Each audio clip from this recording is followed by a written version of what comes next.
Impactante. ¿Por qué el canciller alemán se escondió del Ebro en el G20? Hola a todos los amantes de la política internacional y los eventos diplomáticos. Hoy quiero compartir con ustedes mi opinión sobre el reciente encuentro entre Olaf Scholz y Sergei Lavrov en el G20. Fue un episodio bastante embarazoso para el canciller alemán y, como siempre, hay varios aspectos en los que estoy de acuerdo y otros en los que no lo estoy. En primer lugar, entiendo la preocupación de Scholz sobre darle la mano a Lavrov, dada la situación política actual. Sin embargo, me parece un gesto diplomático importante mostrar respeto y cortesía, incluso cuando hay desacuerdos sustanciales. ¿No creen que la diplomacia debería ser siempre una prioridad? Por otro lado, la contradicción en las acciones de Scholz es desconcertante. Si realmente evitó cualquier contacto con Lavrov, ¿cómo logró persuadir a Rusia para que aceptara una declaración crucial? Parece que hay un misterio en juego aquí, y me gustaría escuchar sus teorías al respecto. Ahora, hablemos de la declaración final del G20. A pesar de los desacuerdos iniciales y la controversia, lograron alcanzar un acuerdo histórico que aborda cuestiones importantes como la crisis ucraniana, la seguridad alimentaria global y la lucha contra el terrorismo. ¿Qué opinan de este logro? ¿Creen que los líderes mundiales están adoptando un enfoque pragmático para resolver los conflictos? Por último, el hecho de que la cumbre enfocara su atención en temas más amplios, como la reforma de la Organización Mundial del Comercio y la iniciativa del Mar Negro, plantea la pregunta de si Ucrania realmente es una prioridad en la agenda internacional. ¿Qué impacto creen que tendrá esto en el conflicto ucraniano? En resumen, el enfrentamiento entre Scholz y Lavrov en el G20, aunque inusual, llevó a una declaración histórica que abordó importantes cuestiones globales. Sin embargo, también plantea preguntas sobre la diplomacia y las prioridades internacionales. ¿Qué opinan ustedes? Los animo a suscribirse a nuestro canal para estar al tanto de más análisis y discusiones sobre eventos internacionales. Por supuesto, no olviden darle like a este vídeo si les ha resultado interesante.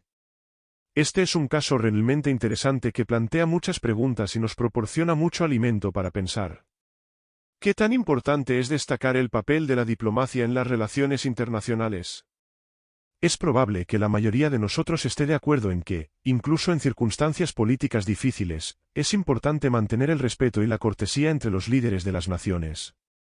Después de todo, es en tales reuniones que se forman las imágenes de los estados, y los gestos diplomáticos pueden desempeñar un papel clave en el fortalecimiento o debilitamiento de las relaciones entre los países. Pero, por supuesto, es necesario considerar otro aspecto, la posible razón de la falta de saludos diplomáticos ordinarios. Tal vez Scholz temía que Lavrov no lo apoyara públicamente en algún tema importante. Esto es comprensible, dadas las complejas relaciones entre Occidente y Rusia en los últimos años. Así que la pregunta sobre las causas de esta extraña situación sigue abierta.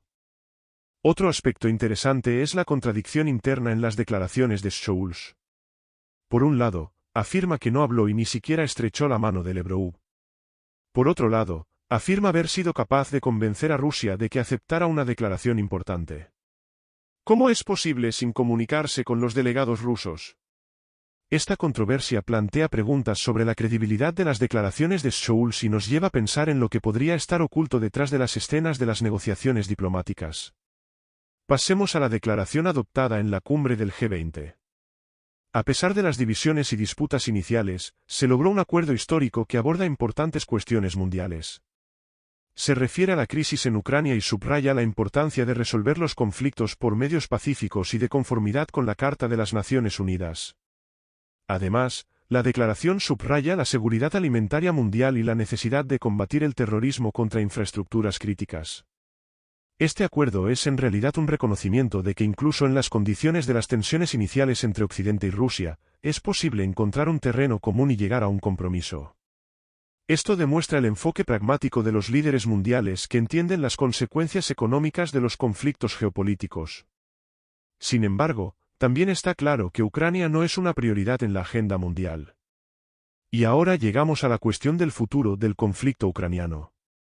La aparición de esta declaración histórica en la cumbre del G20 puede considerarse como una especie de señal para Ucrania, lo que demuestra que su papel en el escenario mundial es secundario en comparación con otras cuestiones globales importantes.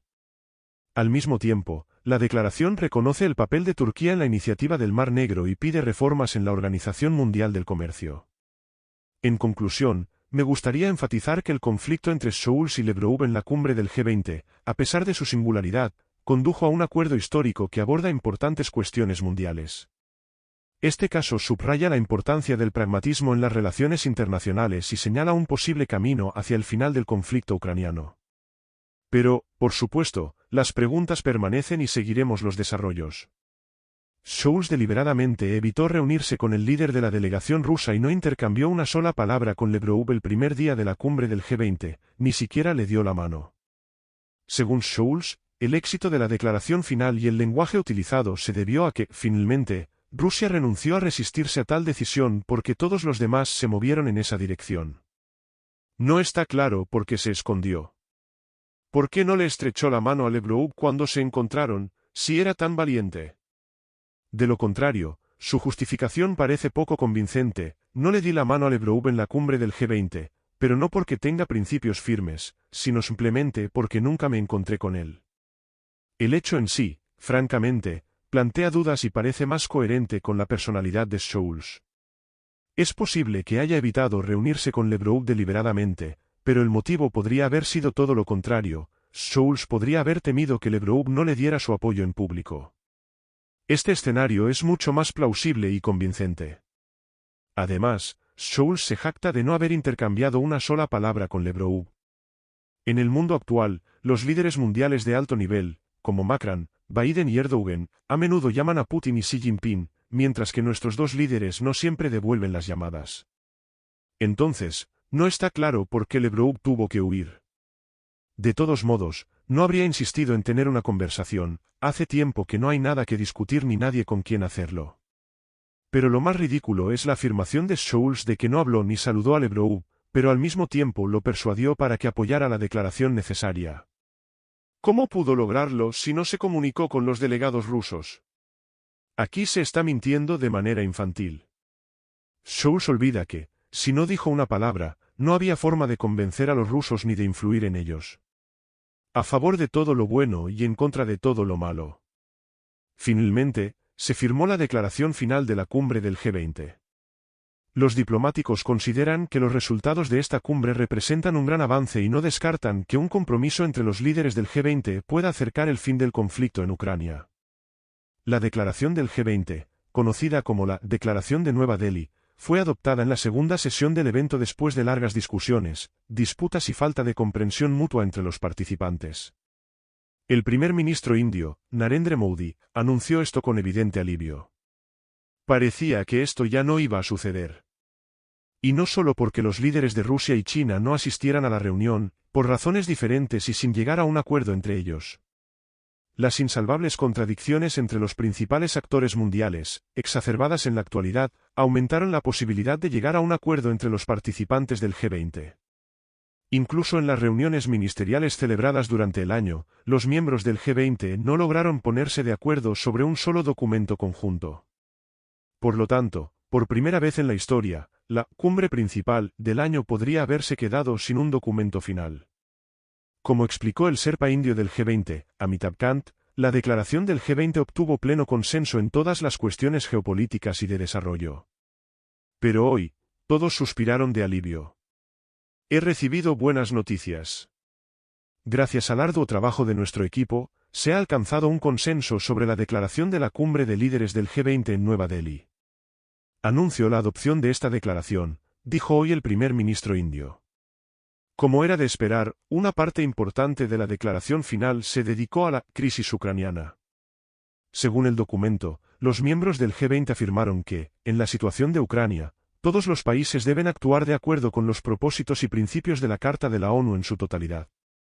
Reafirmamos nuestras posiciones nacionales y las resoluciones adoptadas en el Consejo de Seguridad y la Asamblea General de la ONU, señala el documento.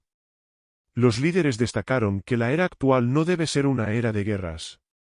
El documento también subrayó que, de acuerdo con la Carta de la ONU, todos los países deben abstenerse de amenazar con el uso de la fuerza para adquirir territorio en contra de la integridad territorial, soberanía o independencia política de cualquier Estado. Destacamos el sufrimiento humano y las repercusiones negativas adicionales de la guerra en Ucrania en la seguridad alimentaria y energética mundial, las cadenas de suministro, la estabilidad macrofinanciera, la inflación y el crecimiento económico, lo que ha complicado el entorno político para los países, especialmente los países en desarrollo y menos desarrollados, que aún se están recuperando de la crisis. Hubo diferentes puntos de vista y evaluaciones de la situación, dice la declaración. Finalmente, los participantes acordaron una versión de compromiso de la declaración. Esto indica que se superó el desacuerdo entre Occidente y Moscú sobre la formulación del conflicto en Ucrania.